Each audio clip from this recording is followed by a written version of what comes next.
Good evening, everybody. Welcome to Notts pre-season grounds webinar.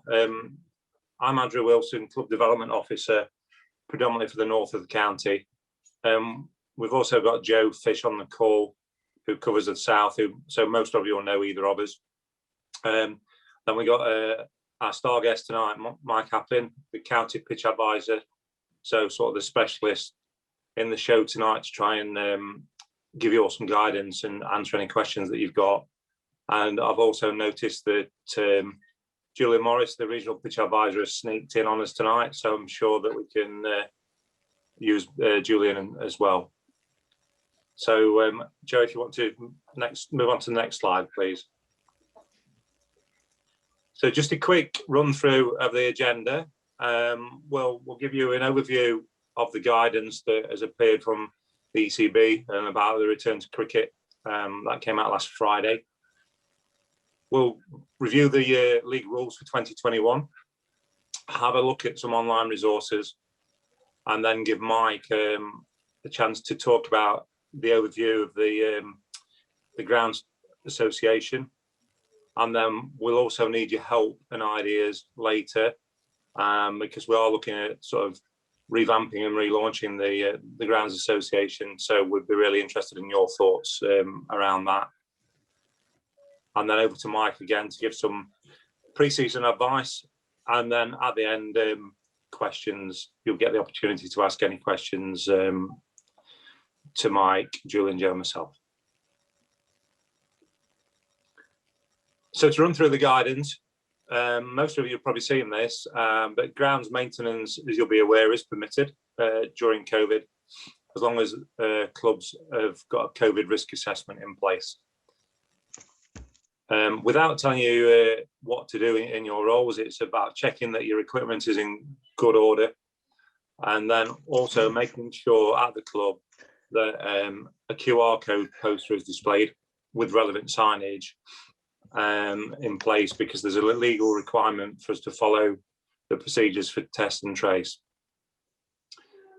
Changing rooms for the time being aren't allowed to be open at cricket grounds, apart from the use of toilet facility, and hand washing and sanitising facilities must be available to all there. Now, looking back, that basically reflects last year, so most of you should be used to that.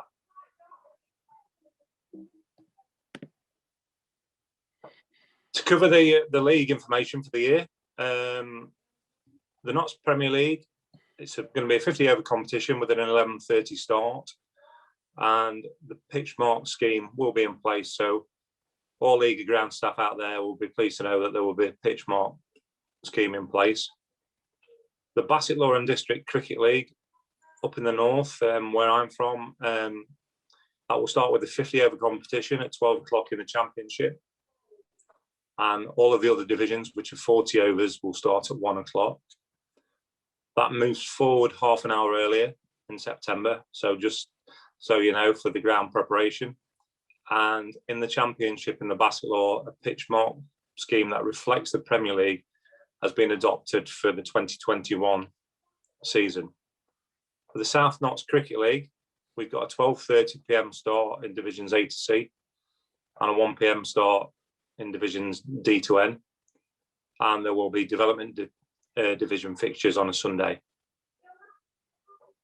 The Mansfield Cricket League will be a 1:30 start right the way through the season, and that will begin on the 18th of April.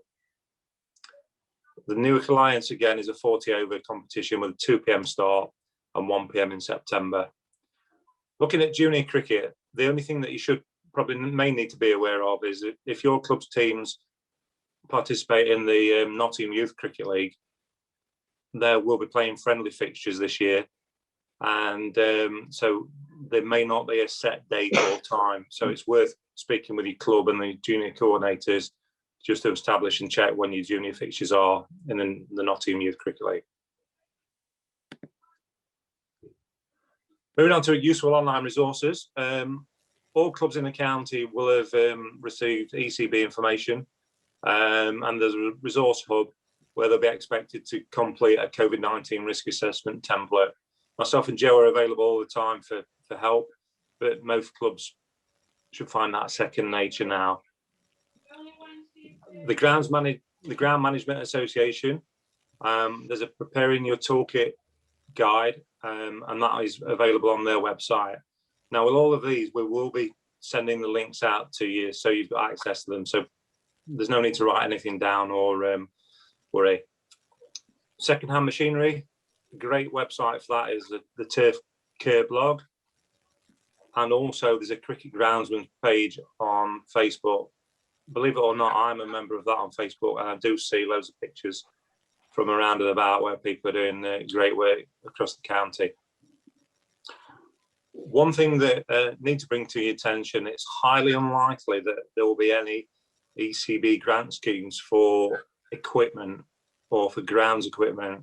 So the main source for a club to renew or purchase new equipment may be through the ECB interest-free loan facility.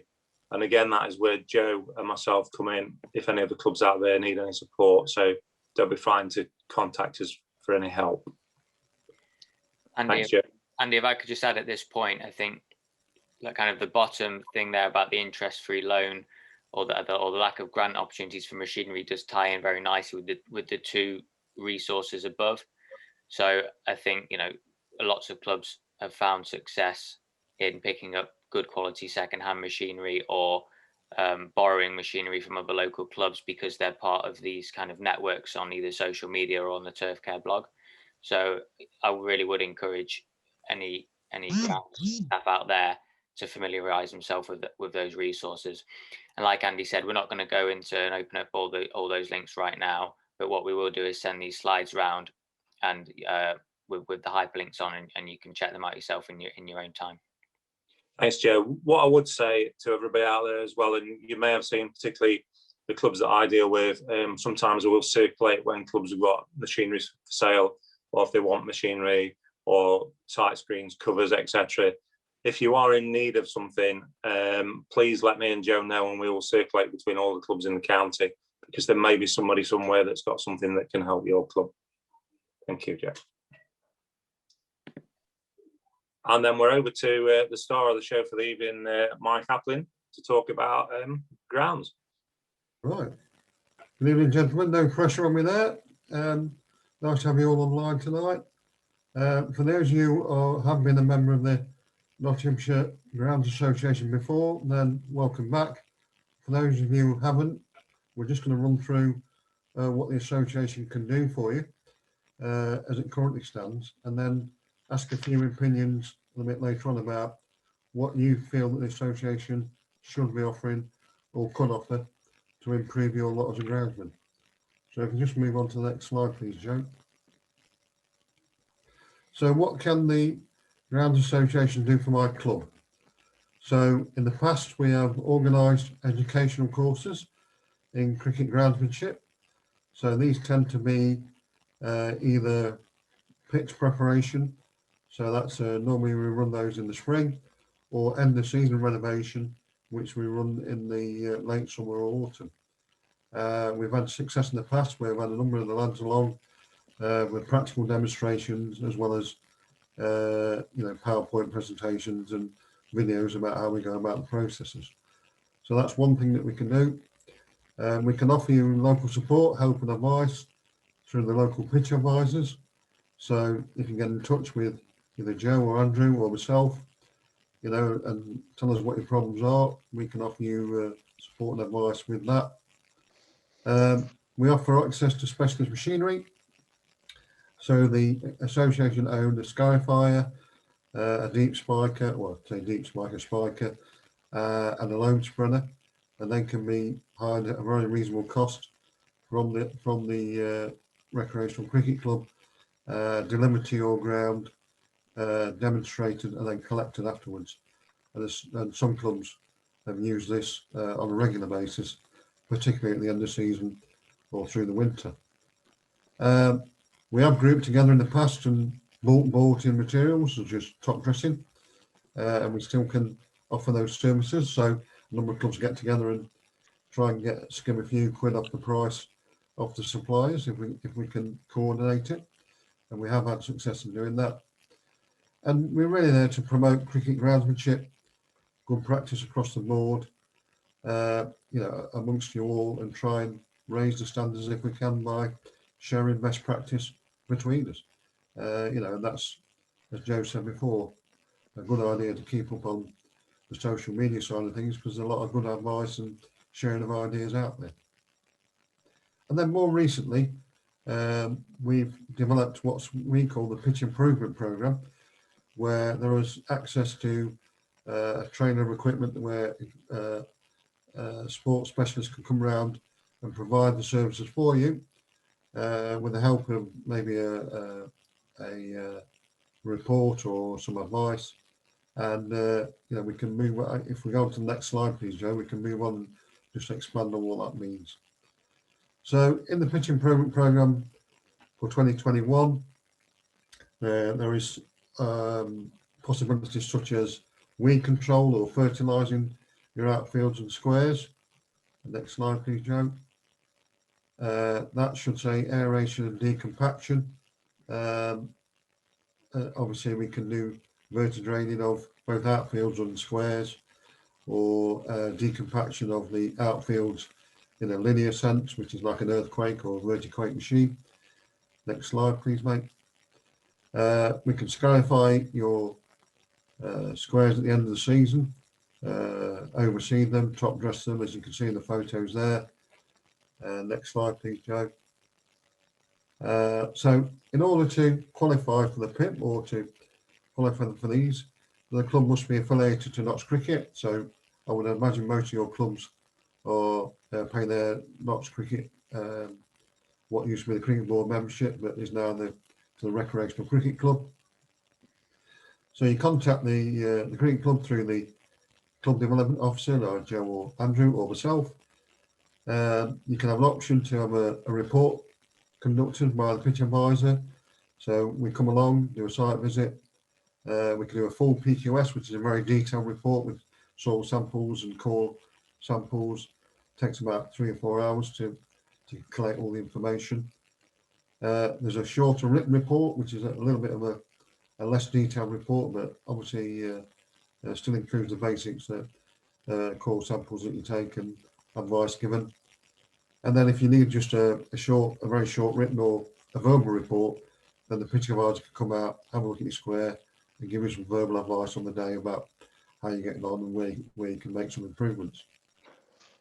Then if there is any work to be carried out or recommended, there are some discounted rates available.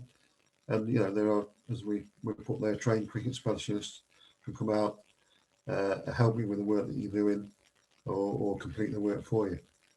And then hopefully afterwards, we'll follow up with another visit to make sure that what we've done is improve the situation and made the improvements that you're looking for, and maybe suggest what the next step could be to get you to the next level. So that's what we would call the local pitch improvement program, and that's available. I think the request forms are just being developed at the moment through Joe and through Andrew. And so if that's something you want to take advantage of, you can contact them. They can send you a form, fill it in, send it back, and an appointment can be arranged for a visit or whatever you feel is necessary. Next slide, please, mate. So at this point, we'd just like to ask anybody out there a chance to make any comments. You've seen what the Groundsmen Association has done in the past. But what we want to know is really what is the most important aspect of the Groundsmen Association, how you see it. What would give you an incentive to join, for example, if you're not already a member? What would you like to see as the benefits that you receive? And also, at the moment, the committee of the Grounds Association consists of me, and there isn't anybody else. So, is there anybody out there that might be interested in volunteering to join our committee, to organise some events, to take part, take some of the burden off yourself and share the responsibility? So if there's anybody out there that's interested in doing that, we'd be happy to hear from you. So I don't know whether you can put your hand up or type in the chat box or whatever way Joe sees appropriate. But yeah, the floor's open for a few minutes for any guys to contribute and say what they'd like to see from the Grounds Association going forward. Yeah, thanks, Mike. I think this is where we just open up the floor, really, for anybody who would like to, as Mike said, come forward and make any suggestions. Obviously, the GMA in recent years has kind of been a one-man job for Mike, and we are looking for volunteers to come forward and help with that responsibility. But also, we are looking, from our point of view, to try and improve that offer to all the grounds network out there. So if you are a member of the GMA now and have any suggestions about, what you think the real important parts of that membership are, feel free to unmute yourself and just, try and contribute to a conversation over the next 10 minutes or so we can try and, establish what the key aspects of that membership are and how we might be able to attract new members and volunteers. So it'd be really good to get your say if anybody's happy to unmute themselves and shout up.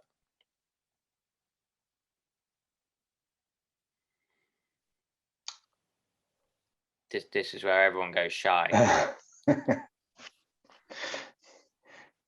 Joe, Mike, Yeah. am I unmuted? Hi there, yeah. Yeah, hi there. Look, sorry, I'm absolutely new to the scene and completely not what I do. I'm helping out at Wymeswold, and I think from what I've just seen, for me, it's the support that you could give to us to make sure we're not screwing everything up. I'm sure there's lots of guys who've done this years after years, and I sit on a 1938 roller and a piece of this kit and that kit, which I spend more time trying to keep the oil in the damn things than I do actually on the actual square or on the outfield.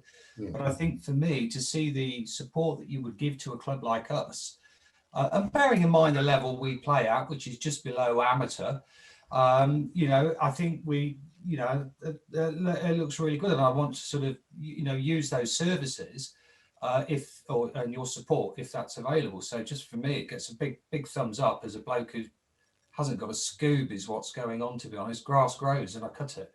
That's about as far as I understood. So thanks very much for this. Yeah, I think there's two ways we can do that.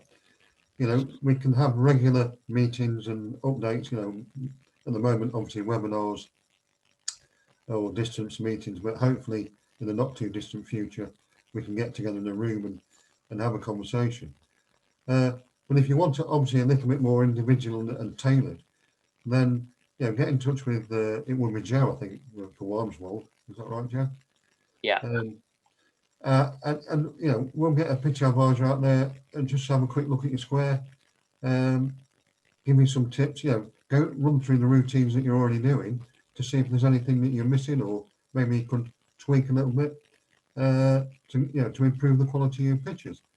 And no obligation to actually do anything, but a half an hour chat about that, and look at your square, and maybe a quick examination of the surface will tell you a hell of a lot about what's going on. So it depends how far you want to take it, but that opportunity is there for a club like yourself to have a pitch advisor come out and give me some tips on what what you can improve and how you can improve the surface. Yeah, well, that's very much appreciated, chaps. Thank you. Thanks, Jason, for that contribution there. So it sounds like you're very much kind of at the beginning of volunteering on the ground at Wymeswold. So, like, I think as Mike's saying, we can shape that support in kind of any way necessary. I'd be interested to hear from somebody who's been a member of the GMA for a while about how they feel how we could possibly improve the service to existing members as well as attract new members. I don't want to put anybody on the spot, but I might have to pick on somebody if they don't volunteer. So if there's anybody that's been, a member of the GMA and worked with Mike for a longer period of time, who would have any suggestions to how we could improve the GMA for clubs, please shout up. Go, Mike. Hi, it's Richard Bentley from Plumtree Cricket Club. And the entire grounds team are part of the GMA. All three of us subscribe. And personally speaking, I found the information that's available, the services that's available through Mike, absolutely invaluable. I think getting people involved, it tends to be the same people that turn up to the meetings, and almost you're preaching to the converted on this meeting. It's almost, how do you get to the other 40, 50, 60 clubs that aren't represented here within the county? That we need to spread that word. I think personally, like I say, it's been an invaluable source of information, networking, all that sort of thing that you've spoken about, the equipment, the work that Mike can do for the ground, all that sort of thing. And it's just trying to almost reach the other clubs within the county that aren't represented within this within this forum tonight. That's the issue. Yeah, that's great, Richard. So obviously that's a communication piece for us, either from Notts or from the GMA to do between us, about reaching that network of ground staff that aren't a member of the GMA. But like you said, that it's been invaluable to you. What do you think? What should be our key points that we're sending out in our communications and having in our conversations to these ground staff that aren't members about why they should join? Well, I think I didn't even know it existed, and I can't remember how I heard about it. It might have been through one of the other members of the grounds team. But I think, and to Jason's point, this is a forum of invaluable information with a lot of people with a lot of experience. It will be a valuable network for any groundsman within the county to participate in.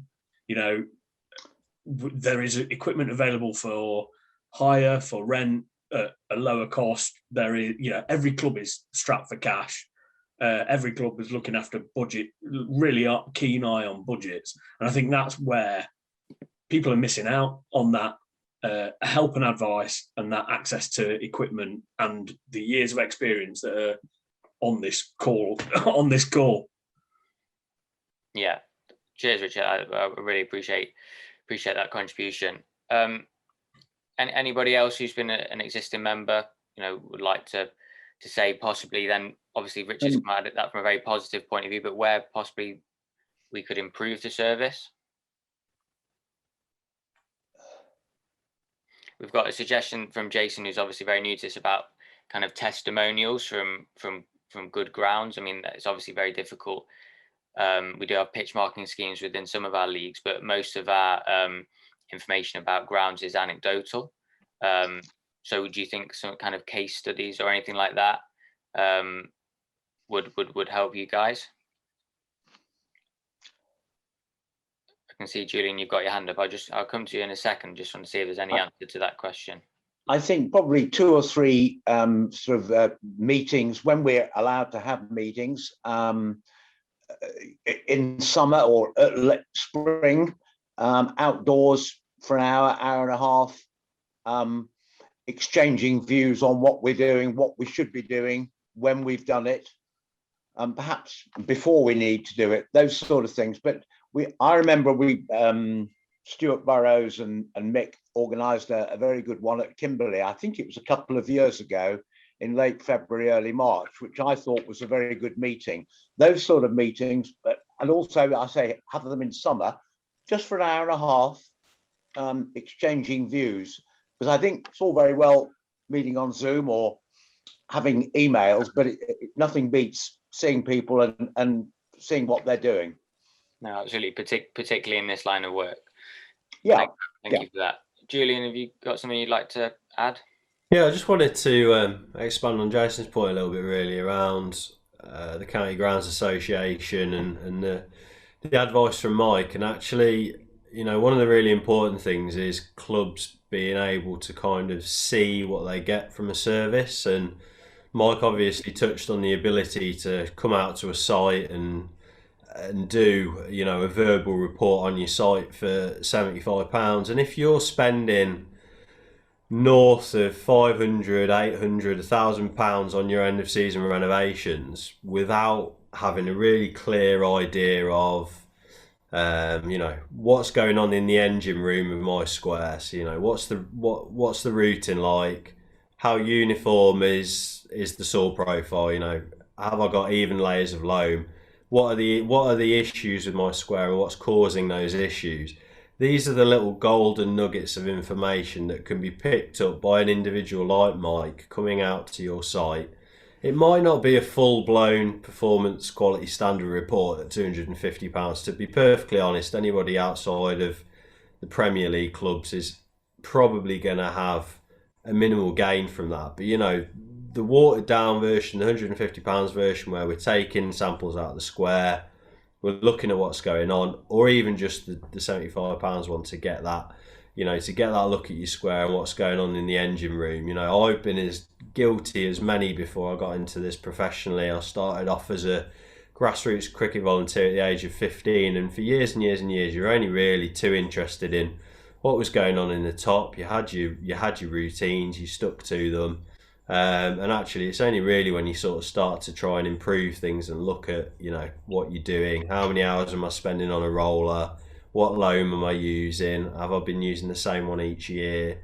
The absolutely key bit here is, if you are thinking about making any changes, it's really beneficial to have a conversation with somebody like Mike, because he might save you a lot of money by making a very expensive mistake, by changing loams, or, you know, doing something that that, you know, you might be striving for a quicker pitch, a more consistent pitch, and it could just be around reducing organic matter or doing some deep spiking to try and get through a root break or anything like that. So that the information that Mike can provide, the information that you can get from resources like the Grounds Management Association Toolkit. But, you know, these county grounds associations are as good as the people who are involved in them.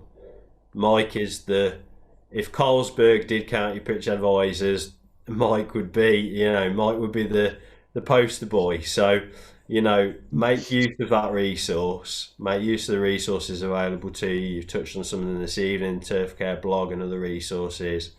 So, you know, and talk to people. You know, these are as good as the feedback that you give. So I'd encourage anybody who's sat there with any ideas, please be honest. Any criticisms, you know, we're here to try and provide these resources for you guys. So, you know, please speak up and let us know what would work for you. Thanks a lot, Julian. That was a really good contribution. I think particularly highlighting around like spending money first and to not waste money after by getting these consultations done and speaking to the experts. I think, you know, we're constantly contacted as club development officers about, you know, this machinery needs repairing or needs servicing and it's costing us money. It might be a conversation with Mike can save you money in the long term. So yeah, I think that's a really good point. Andrew, you got something you want to add? Yeah, I mean, I think ground staff are probably potentially the most undervalued or taken for granted people volunteers at a cricket club, because clubs very often say, oh, they just turn up and you guys on here tonight and it just happens, but it doesn't. Obviously, there's hours and hours to take into account. But I don't want to put David on the spot from Woolerton, but because I can see he's on the call, but following the Cricket Groundsman's Facebook page, David puts some fantastic pictures on of the work that he's been doing at Woolerton, and it's opened my eyes to the sort of things that you can actually do to a cricket field. And I know Joe's connected to Woolerton. I'd be interested, David, is there anything that you want to say or feel comfortable in saying? Because what's happening looks excellent to me. I'm not doing anything different to what I've normally done, what I've been taught in London, where I was down in Edmonton.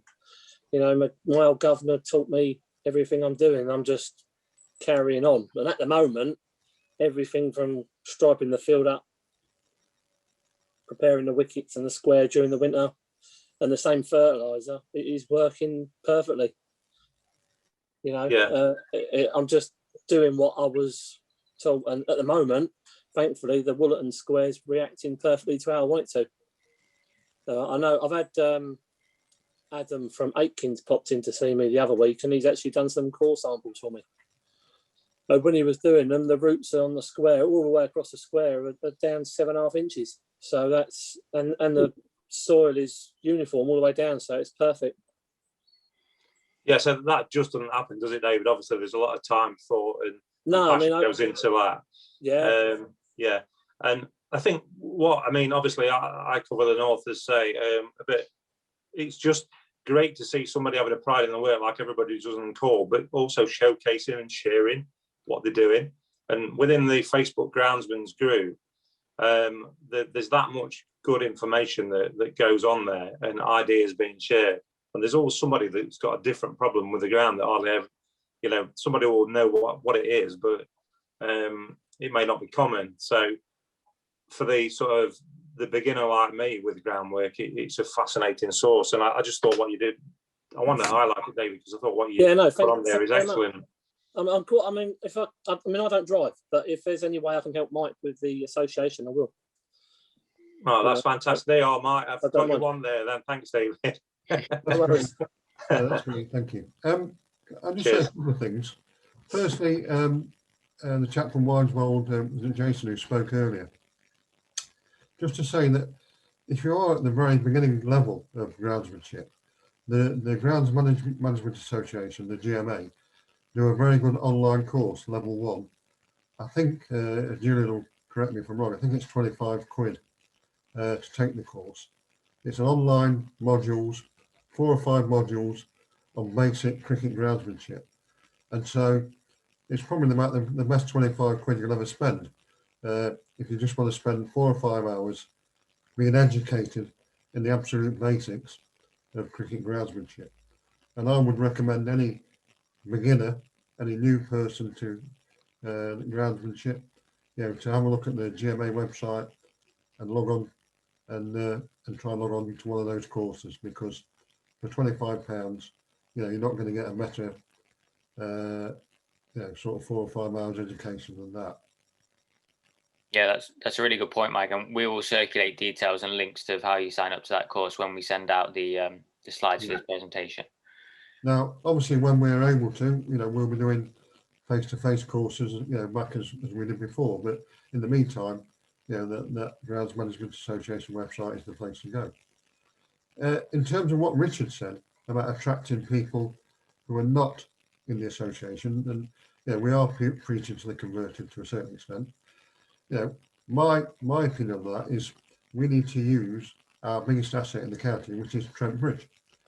Now, if we use Trent Bridge as a draw for new and existing groundsmen, to come in, have a look at what's going on down there, maybe, have a chance to walk out on the outfield, have a look at the square, maybe not walk on it, but get near it, and have maybe a chat with one of the ground staff about how they do things there. I found in the past that's a great way of attracting people into the association and getting them interested in groundsmanship, because they want to know what's going on in the middle in a professional sense. So I think if we could try and organise something along those lines for later on in the summer, that would be great. If that ties in with the cricket match or not, so be it. But I think that would be an incentive for people to come along, listen to what we're doing, have a look at a professional, how they cope with it, and then talk about how it relates to them in their recreational format. So that'd be my opinion about how to widen the scope for people in Nottinghamshire. Yeah, well, I think we've had kind of like more face-to-face networking opportunities. Sorry, can you hear my audio? Is that okay? Yep. Yeah. We've kind of had a couple of people raise more face-to-face training when circumstances would allow, or more face-to-face networking opportunities around live learning on the grounds. And if we could incorporate Trent Bridge into that, hopefully on an annual basis as part of a NCGA membership, then we would certainly look to do that. So hopefully that might be, like you said, Mike, a good incentive to bring those people from the network that aren't currently members on board. Is there anything else people would like to add on this before we move on to Mike's pre-season prep. Thank you for your contributions so far. Joe, John Laurie. Yeah. Can I just back up what Mike's just said? Yeah. Somehow I seem to have missed out for about 5 or 6 years on the Groundsmen's Association. That was the highlight of being a member of the Groundsmen's Association, was going down to Trent Bridge once, twice a year to talk to Steve Burks. And it was also an opportunity to talk to other groundsmen face to face on their problems, what their successes were, just talking about cricket in general. And they were great days, having a cup of coffee and talking about groundsmanship. Yeah. And I fully back up what Mike's just said, because we're all in this together. It's like anything, going to see how the elite do something as an inspiration for not only existing groundsmen, but new groundsmen. And another suggestion to encourage people to become members of the association was not to get individuals as members of the association. I'm not quite sure what's happening these days. At one time, there was an affiliation to the Cricket Association, then it went to the Cricket Board, and now it's obviously to the Cricket Club. And as a treasurer as well, I sign the checks off to whoever it goes to. But couldn't you include in that annual subscription, a subscription on behalf of a club to the Groundsmen's Association? And whoever pays the bills would then turn to the groundsman of the club and say, look, we're paying 10, 15, 20 pounds extra each year. Please go and attend meetings or find out a little bit more information, because we're spending this money, let's use it. Yeah, I think that I'll pick up on your second point first, John. That is definitely something that we have discussed. So, I mean, I'm not sure, what the knowledge of this is across ground staff in the net, but what's happened with affiliations now is they for the last few years have been collected by leagues. This year, they've now been collected by the county club via an online form. And that gives us the opportunity to shape that affiliation how we would like to shape it from a recreational cricket point of view. So for this year, we just kept it the same because of, circumstances and not wanting to introduce too much change at this time. But next year, we're going to look at different types of packages for affiliations, which might include, I don't want to make promises, but we'll work on something like, reduced NCGA membership rates for all clubs, or a free NCGA membership within that affiliate, within a certain affiliation package. And like you said, John, that might put a little bit more responsibility onto the club as a whole to talk to their ground staff about making the most of that membership, rather than that being solely on the individual. So that is definitely something we have discussed and are considering for next year. And I think, the way you've highlighted the Trent Bridge thing, again, that's something we're going to try and work hard to introduce back to the NCGA when circumstances will allow us to do that. Yeah, brilliant. I think we've just got one thing that's come up in the chat box, otherwise we might be ready to move on. I think it's just Simon from Chilwell just backing up your point, John, about the NCGA membership for the club rather than individuals. He thinks that's a good idea for whole clubs taking on responsibility, because of course, the ground staff setup at clubs is very different from club to club. There might be, I don't want to speak for you, John, but possibly at Unity you might do 99%, even 100% of the grounds work yourself. At a club like Chilwell, it might be 2 or 3 volunteers pitching in, and Richard's already kind of highlighted an example of that they have a grounds team at Plumtree to do that. So I think possibly a club membership rather than individual membership is definitely something that we will look at.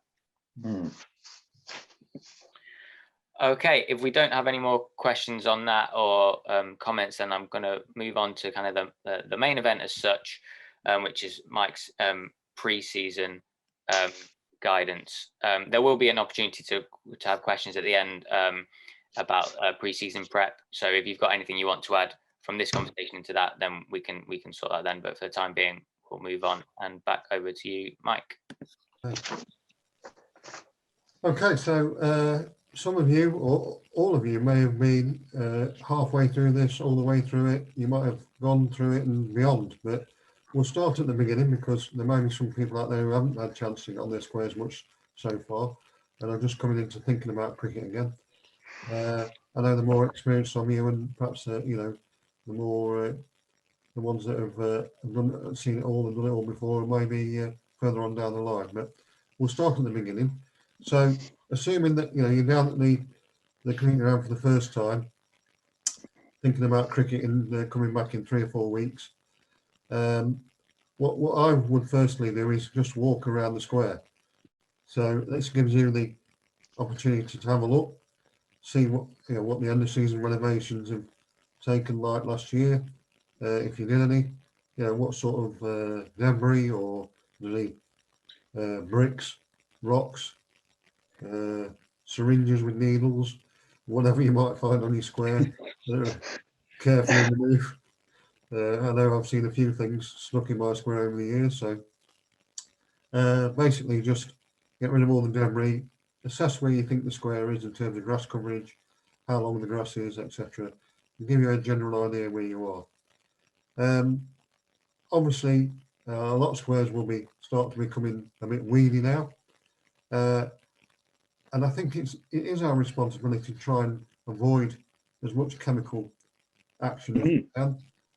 Although if it is extremely weedy, then a chemical treatment may be required. But I can find it in my square, I can hand remove the weeds. What I tend to do is take a pocket knife with me, or a pen knife, or even a flat-headed screwdriver. Most of the weeds you'll find, broadleaf weeds on the square, have got a taproot. You just flick the knife underneath, cut through the taproot, remove the weed, and then heel in the empty space underneath. If you needed to get a bit of loam and seed, if it was that big, then so be it. But you know, I prefer to hand weed my square rather than try to reach for the sprayer and spraying dangerous chemicals left, right, and centre. And that should take no more than a few hours, you know, if that really.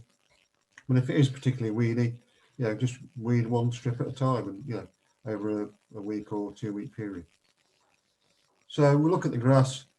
We'd like to get that down reasonably short now to somewhere between 12 and 18 mil. As I always say, no more than 1/3 of the grass leaf taken off at any one stage.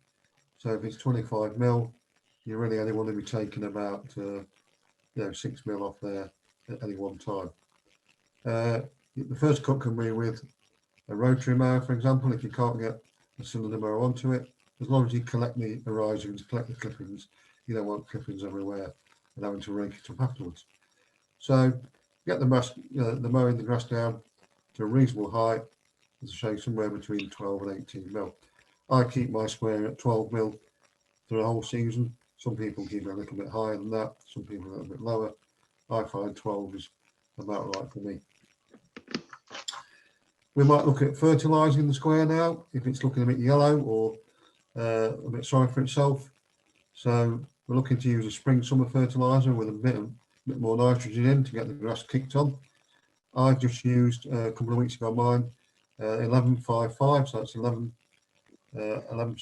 of nitrogen, and mine had a good dose of iron in it as well.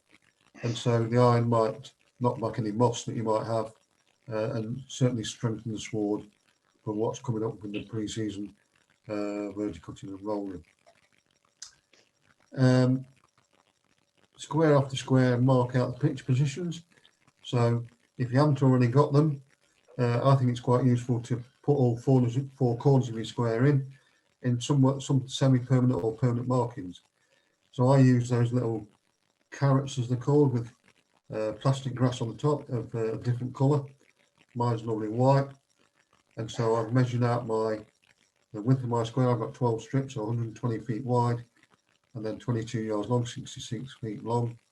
And I've put a dot in each corner, so when it comes to the spring, I can find each corner, measure it out, make sure those carrots haven't moved, and therefore I've already got my square squared off.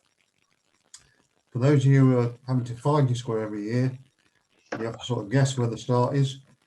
Some people line it up with all sorts of trees or lampposts or the artificial. Some people have artificials that line it up with, etc. But whatever you use to line it up, and then you've got to use obviously the old 3, 4, 5 builders method to get a right angle on each corner, measuring on each corner, make sure you've got a square right angle at each corner, and measuring you up as you go along, and hopefully finish up with your perfectly square or rectangle, shall we say. I then mark off the 10-foot wicket positions. So I've got 12 wickets. So every 10 foot I put a marker to mark out the edge of the pitch, and also put a dot in the middle for the middle stump, which helps me in pitch preparation. Some people don't use 10-foot centres, they use narrow ones, so they get more wickets on the square. But once it goes beyond 10 foot for me, I have to get a calculator out of it. That's not good on a windy and rainy day. But I'm sure there are people out there who use 9-foot centres or even 8'8", so each wicket's next to each other. But I personally use 10 foot.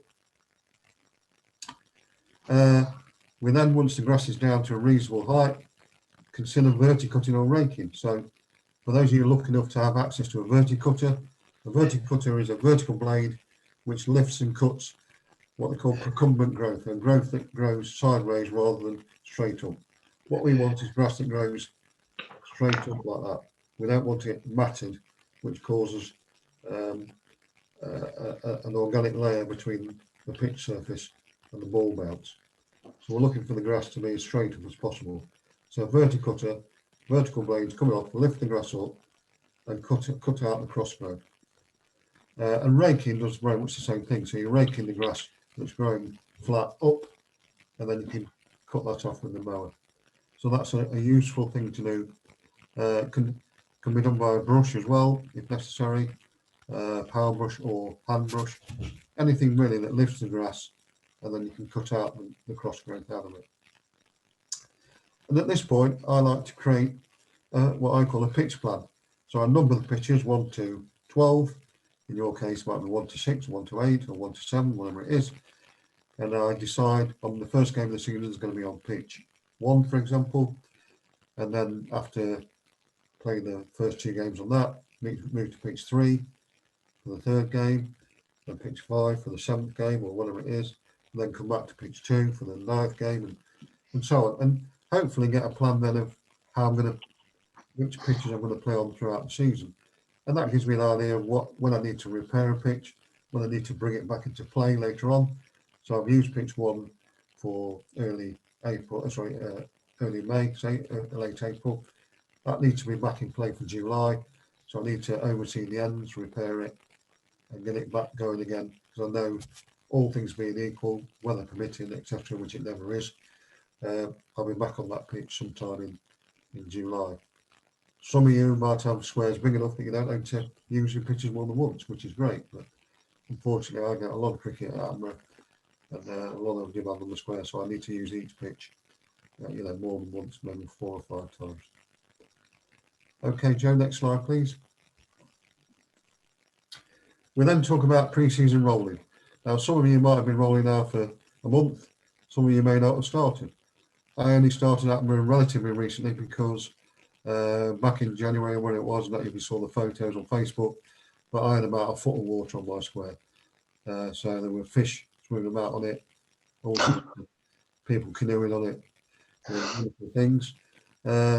So my water only went away really about 5-6 weeks ago, and therefore it's been too wet really for me to start until relatively recently. But you may have been able to start many weeks ago, or you might be thinking about starting now. So it all depends on the conditions. So we start when the conditions allow. Hopefully it's not too wet, so we're not really pushing bow waves of water up and down the square. And what we're looking for in the surface is what we call a plasticine type consistency. So something you can press your thumb into, so it's like soft and pliable, but it doesn't. When you press your thumb, you're not raising water up, you're not getting a filthy, dirty, muddy thumb. So your thumb's coming out relatively clean. And that's the consistency we're looking for to start our pre-season rolling, on the square itself. once you start, I would start light if you can. So if you've got maybe a cylinder mower with the blade switched off, maybe a boxer or the grass box on it with a bag of fertilizer or dressing in it, extra 20 kilos.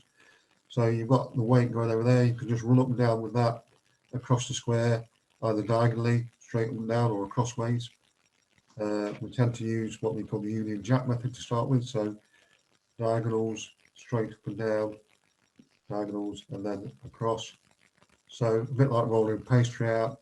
We don't just want to roll it in one direction, we want to roll it in several directions to get some consistency. Starting off light and then gradually increasing the weight of the roller. So if you haven't got a hand roller or something like that, then you can go to your heavy roller. But if you need to ballast it up, some have wheels that can be full of water, so you can empty the wheels out or whatever and use the lightest possible weight. And then go as quickly as you can. So that is obviously a lighter roll if you're traveling a bit quicker over the surface. And then gradually, as you increase your rolling, reduce your speed and increase your weight. Everyone always asks how long should I pre-season roll for? The time and the amount of rolling will depend on conditions. So we've had a great dry day today. Conditions will have dried out a lot, so ideal for rolling. You want the conditions to dry between each time you roll.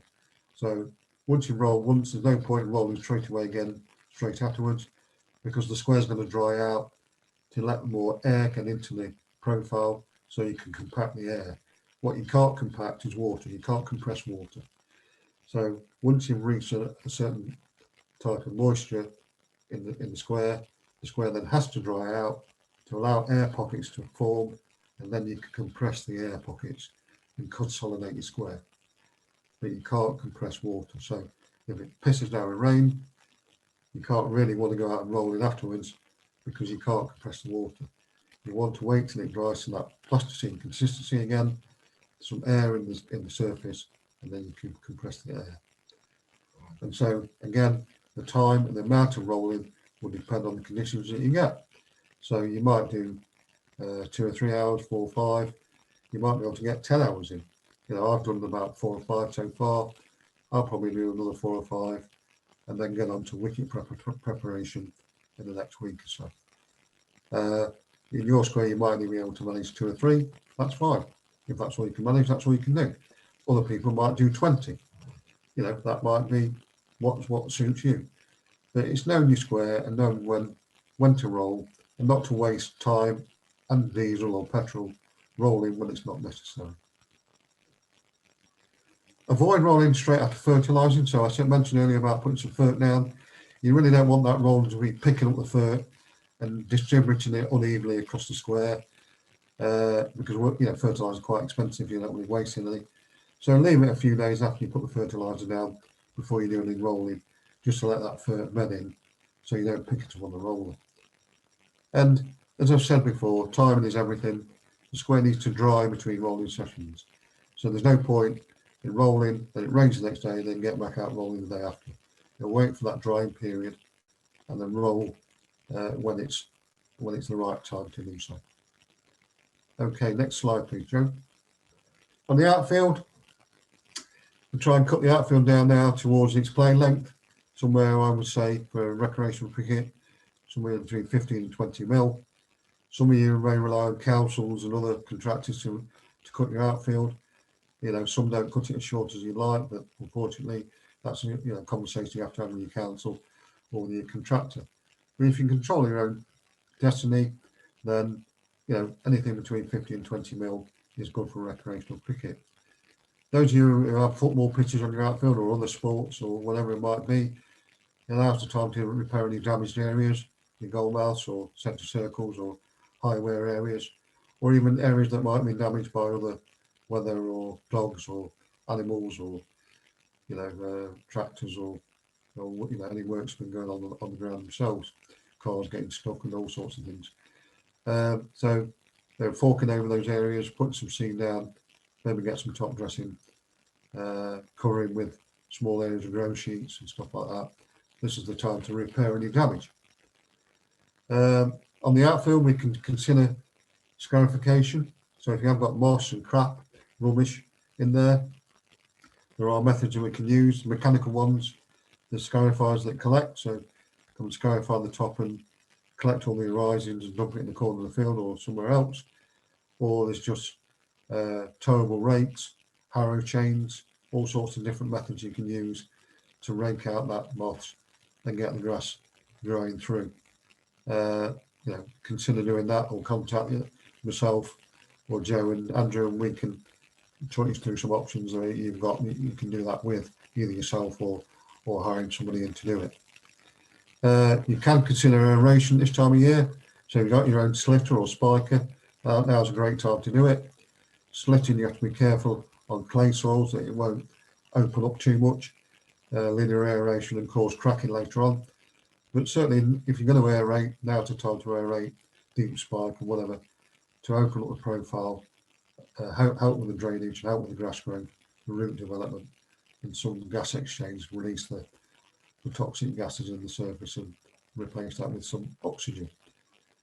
If you can afford it, you can put down a fertiliser now on the outfield. That can be in liquid form or granular. If you've got a method of applying it, again, we can help you with that if you need any pointers. Some people ask me about rolling outfields. I personally, I think the weight of the mower is enough to firm down the outfield. I've got a ride on triple, so that that weighs, I don't know, half a ton or whatever. That would be enough for me, ground pressure, to even out any space, any undulations, that's been caused by frost heave or something like that. Other people, I've seen people use their square mowers going round and round the outfield, for hours and end. Now, obviously it does firm up the surface, but you don't want to be creating problems with compaction. So you've got, puddling or whatever when it rains, the water's got nowhere to go. So I wouldn't recommend it. The sort of weight I would look at, the maximum 500 kilos as a roller to tamp down the outfield and get rid of any slight bubbles or undulations that you've got. If you've got any serious undulations, rolling's not going to get rid of those. So, you're wasting your time to roll them out because, you would just create compaction if you go over and over them. You can consider turfing or topping up with top dressing and seed. But obviously, the deeper the top dressing, the more time it's going to take to bed in and come through. So turfing is an option that you can do now that may be ready for 2 or 3 weeks' time when you come to start playing on. Next slide, please, mate. Those of you with artificials, or as we call them, non-turf pitches, they tend to get a bit of battering in the winter. Some get, if they're on the square, for example, sometimes might get some grass seed blown to them and some grass growing in them. They get some moss and weeds and all sorts growing. So it's cleaning the surface. There's a lot on the Facebook page that we talked about earlier, where people have been using washing powder to sprinkle on their non-turf pitches. Apparently it kills the moss and cleans them up quite nicely. So there's a tip for you, very cheap Omo or something like that. Box of washing powder from Lidl, sprinkle it on your non-turf pitch, brush it in, and then when it's killed all the moss and everything, brush it out. Apparently it works. So never tried it myself, but there's a tip. So clean the surface if you can. Most of these now, if they're not concrete based, are aggregate based. And thanks, Julie. Most of them are aggregate based and could do with a light roll. So aggregate bases suffer the same as soil does with frost heave. And so with a light roller, something about 250k, if you've got one, just roll up and down, or maybe with a mower with the blade switched off, just roll up and down your non-turf pitch just to recompact the surface, and you'll get a better bounce and carry from your non-turf pitch. If it's on the square, be careful about edging. You don't want to create a defined edge between the grass wickets and the non-turf pitch, because you don't want the ball hitting the edge and shooting up and being dangerous. So to grade that edge in will be fine, I think. Try and feel along with a half moon or something towards the edge, and then just pare back the grass until you leave a nice level edge on the edges of the non-turf pitch. If you've got any footholes that need repairing, obviously they are dangerous. So I would consult an expert I'm not an expert in repairing non-turf pitches, but there are people out there who will come out and patch them for you with the right materials, glues, nails, etc. If it's if your carpet is creased or folding up, then you really need an expert to come out to unpin it and then repin it, stretch it and repin it. So there are people out there that can do that service for you. And then obviously, you need to remark those with the creases as you would 22 yards, or if you use junior pitches, whatever lengths that you need to go to. There's obviously the GMA website, the help and guidance there. As Joe said before, we'll send these links out and you'll be able to follow them from the emails that are sent out. But apart from that, I think that's enough information from me. We'll work on to any questions.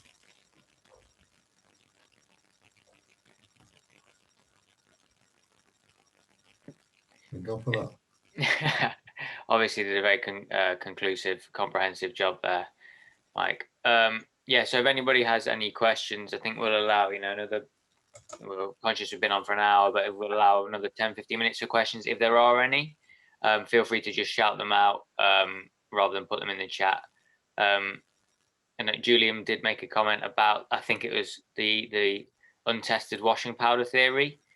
Julian, if you've got any words of warning of clubs doing that? Yeah, I'd be extremely cautious if you're doing that on an NTP that's on your square. I think most of the people that I've seen doing it have been in net cages, dedicated netting areas.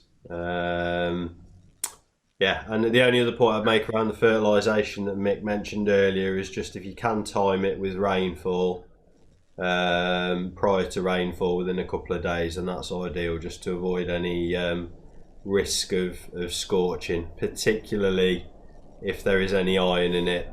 And yeah, just on the subject of iron, if for any reason if you've needed to do a little bit of seeding just to fill in any bare areas, just try and avoid using high iron fertilizers if you can, because young grass plants can't really cope with iron, because basically the grass plant takes iron straight away. So until the grass is about 4 weeks old, it can't really cope with iron very well. So all little nuggets of information just to bear in mind. Thanks, Julian. Any questions then for Mike or for Julian to chip in with at this stage? Yes, Mike, you didn't mention anything about worms. What do you use for worms? I've got a tub of Ringer, which I think you almost need a license from DEFRA to spray on. But I've been using some organic purity soil renovator, which is supposedly also worm deterrent. Any advice in that direction? Yeah, as far as I know, that anything with carbendazime is a banned substance. So yes, your Ringer shouldn't really be. I can't condone the use of that at all, unfortunately, in my position. Although I would love to, but I can't. So that's worth pointing out to everyone. If they have got any old worm repellent in the sheds, the official advice is, that is a banned substance and shouldn't be used. There are some soil conditioners on the market. There are several of them, Purity being one of them. I know another one's called Enhance C, which is an organic soil conditioner sold as. They contain what's called saponins, which are, I think, the husks from a tea plant, and they allegedly irritate the worms and send them deeper into the soil surface and stop them casting at the top. I have used soil conditioners with some success, and so while they remain legal, then it's something that you could consider using on your square. Albeit, I think these do need watering in pretty quickly after application. Yes, in all respects. So if you haven't got the ability to water your square, I'd be very careful in the usage of a soil conditioner. Sure. Julian might have something to add to that. Yeah, so the soil conditioners, they seem to vary in how effective they are, largely dependent on how much rainfall, as Mick alluded to, is kind of almost immediately after application. I think, you know, the best case scenario is probably try and pick a rainy day where you've maybe got a very short break in the weather and get it down. And you know, with these things, it's all about timing. The one thing that I would say is that they are sold as soil conditioners because they are not approved for worm control. So if you are going to go down that route, I wouldn't go shouting about it to anybody, least of all on social media, because it is one of the few tools in the arsenal that works-ish. So, you know, just be conscious of that. You know, the more quietly these things are used, the less likelihood is that they'll get withdrawn. But yeah, as Mike alluded to, carbendazim was withdrawn in 2017. So if you have got any of that, ideally we want to try and get it disposed of by a licensed contractor. But yeah, in terms of soil conditioners, try and get them on before heavy rainfall if you can. Just be aware that Mike said that it drives them down. It can also bring them to the surface. So you might just be aware that you might have some to remove if you do go down that route. Sure. Yeah, I think it's also worth saying that you know, if you can't get hold of a soil conditioner, or you know you don't want to, you know, waiting for a nice dry afternoon like this afternoon was, you know, to brush and knock off your worm casts is about the best you can do.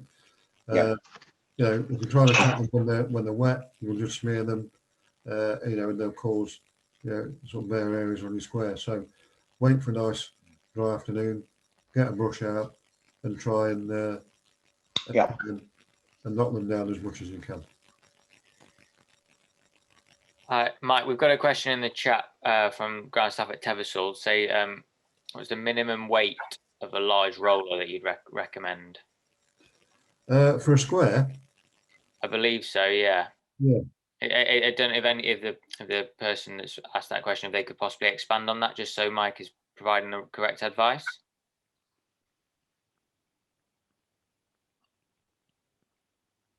Yeah, square roller, yeah. Yeah, I mean, I would hopefully get up towards a ton in weight. So, you know, if you can find something that, you know, that's around about 1,000 kilos, then, you know, that would be the minimum really, if that's possible. I mean, obviously, you know, some clubs won't be able to afford that or get up to that, but yeah, ideally, given, you know, ideal conditions, then, you know, around about a ton. That's not to say, you know, like half a ton or, you know, even a hand roller can't be used. They can be used, but if you have the option, then you'd be looking at something, I would say around about 1,000 kilos would be what you're looking for in terms of weight for a square roller. Yeah. Yeah, that's what we did. We did a part chop of our old roller that Andy's seen before, and the old one was just a pain to start and to work and maintain and everything. Even got the old corkscrew steering mechanism. All right, yeah. So that's how old it was. But we managed to get a lighter unit, which we can't add water to, but it does weigh a ton in weight. So yeah, but I think it's got a bit of a vibro system on the back of it, and we can adjust the speed by like 4 gear ratios. So I suppose we can go slower and slower and slower as we go through the rolling program to knock out the air, as you mentioned. Yeah, I wouldn't recommend using the vibro. You know, I've seen it done before, and I don't think it has any beneficial effect on cricket square really. But certainly, yeah, you know, you've got enough weight there to make a difference when you're rolling, definitely. Yeah, good, thank you. Thanks, Mike. Any other questions? I was hoping to get some advice of how to get rid of rabbits off the square. I'm afraid they've suddenly appeared in the last few weeks and starting to get some foothold onto it. Employ a shotgun, man. Yeah. Yeah. Not sure we could condone that advice, but Mike, have you got anything that we could encourage clubs to do? Well, other than the normal netting, it's very, very difficult. Very difficult. You just got to try and protect your ground or your squares as best as you possibly can. Sorry, Mike. I've seen a product called Grazer, which is supposed to put them off eating the grass. I just wondered if anybody had ever used it or tried it out. I haven't got any experience of that. I don't know if anybody else has. Sorry, I've used it, and I obviously they when it rains, its effect decreases, and also if you're not careful, you cut it. So you can apply it every 4 weeks, but it will cost quite a bit of money to do so. So that's the problem. I think it does work. It acts as a deterrent, but not totally effective because of rain and inadvertently forgetting and cutting it. Looks like Julian might have some insight on this. Julian? Yeah, any of those kind of grass contact sprays or products that offer a deterrent, as somebody's just said, when you get, it's particularly when you're cutting the grass and when you get rainfall, they don't last terribly long. What I would suggest is the gov.uk website. There's some useful guidance on dealing with pests, and it is actually a legal requirement to control rabbit populations on land. So although the idea of controlling rabbits is unpalatable to some, they are classified as a pest, so it is worthwhile having a look at that guidance. You do obviously have to be extremely careful that you're very unlikely to be able to shoot them, for instance, if you're near any residential areas or anything like that. But I'd have a look at the gov.uk website and look at the guidance on there around controlling. Yeah, I think it gives you 5 solutions, Julian, shooting and being one of them. But so are you sort of advising that maybe a chicken wire fence around the square might be better than this deterrent stuff? Look, it works, but it's just as somebody alluded to around reapplication, how regularly you need to reapply it. In my experience, most of the fencing options where rabbits are concerned, unless it is chicken wire style, don't tend to work terribly well. What you'll find with rabbits as well is that they always revisit areas where they've laid droppings. So particularly in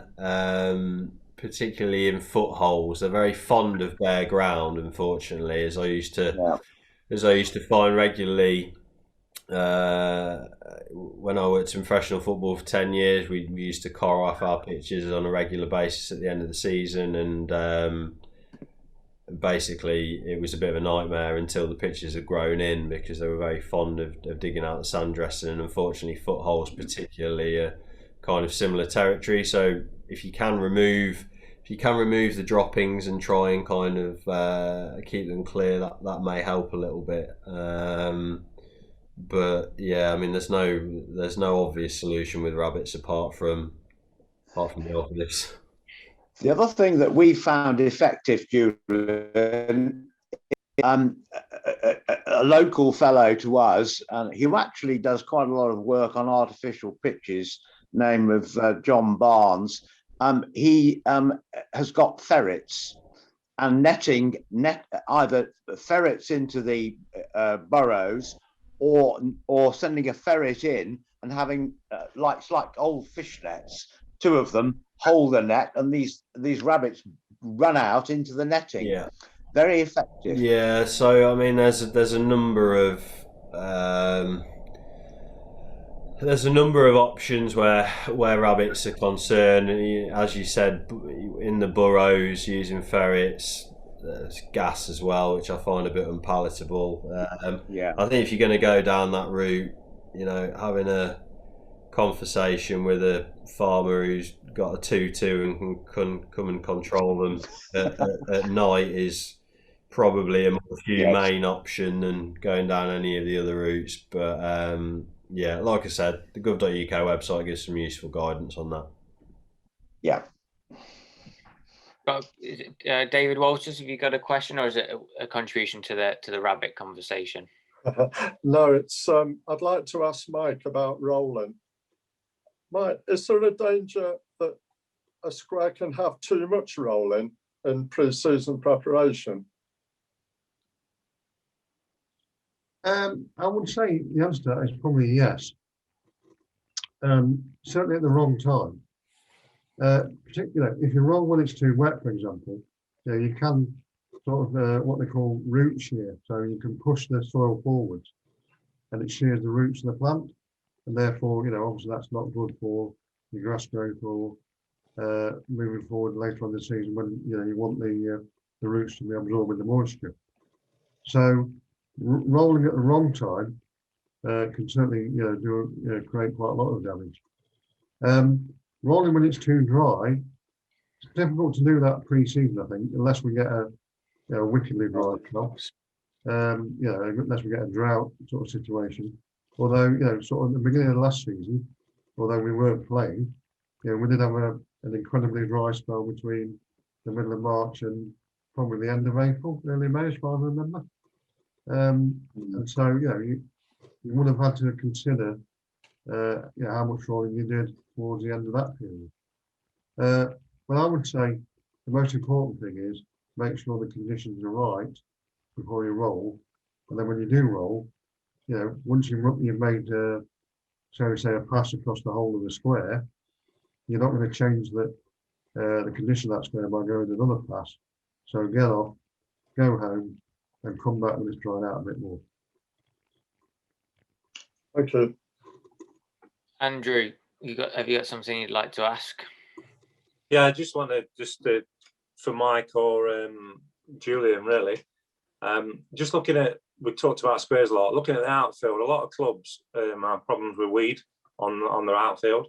Yeah. So I know I spoke to Mike before about contract spraying because there's only certain stuff that's authorised, isn't there, Mike?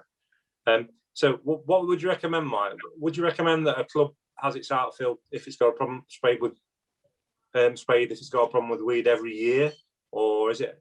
I'm just thinking of budgeting for clubs because I know it can be quite expensive, or every couple of years, 3 years.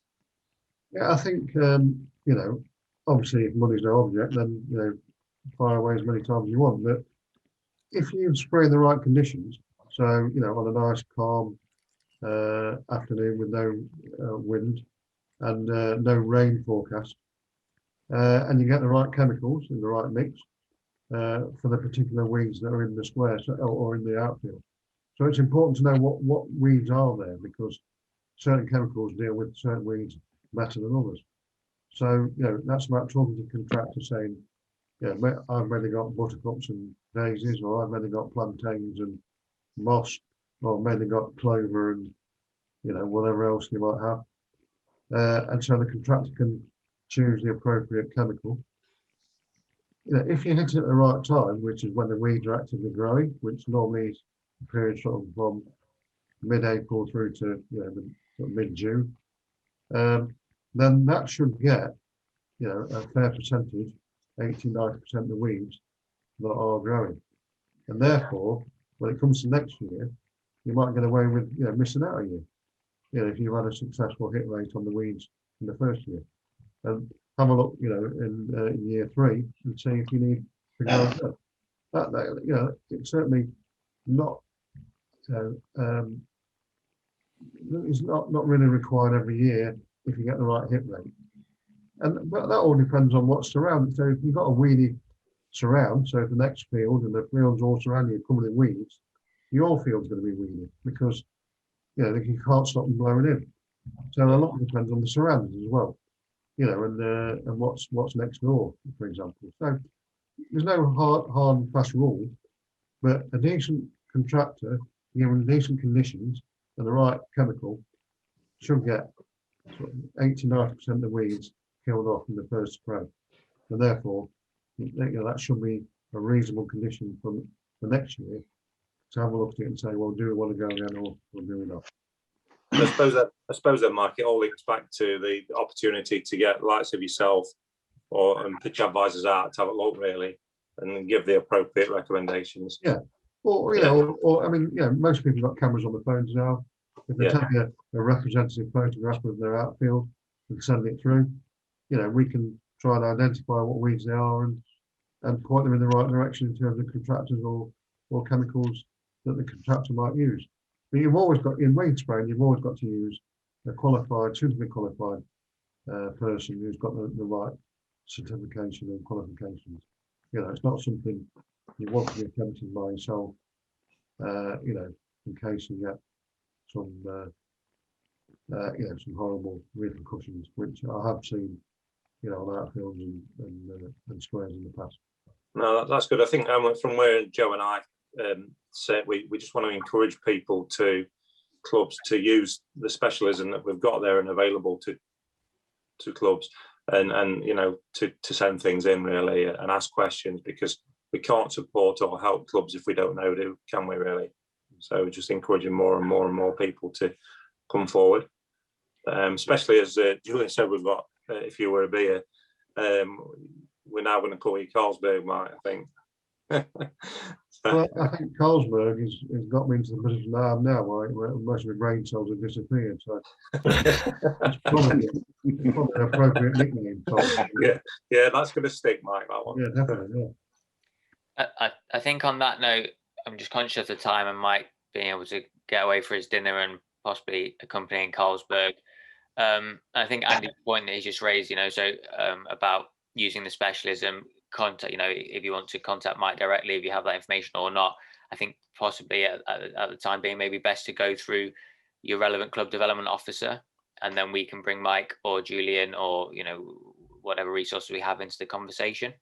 So I think we'll close questions down there for now. And if you do have anything that comes up over the course of your pre-season prep or over, you know, the entire summer, get in touch with your relevant club development officer, and we can help you out with the specialists. Yeah, so I think we'll wind that down now. Thanks everyone for coming on this evening. I hope you found it useful. Massive thanks to Mike for leading all the presentation and the advice, and thanks as well to Julian for his contributions. This has been recorded, so we will send this round to all the club network, as well as the slideshow, which will have the links to the online resources we talked about. So hopefully this has been a useful exercise, and your squares and outfields will be in better nick than ever this year. So that's it. I'm going to wind this down now and close the meeting. So thanks a lot everybody for coming tonight.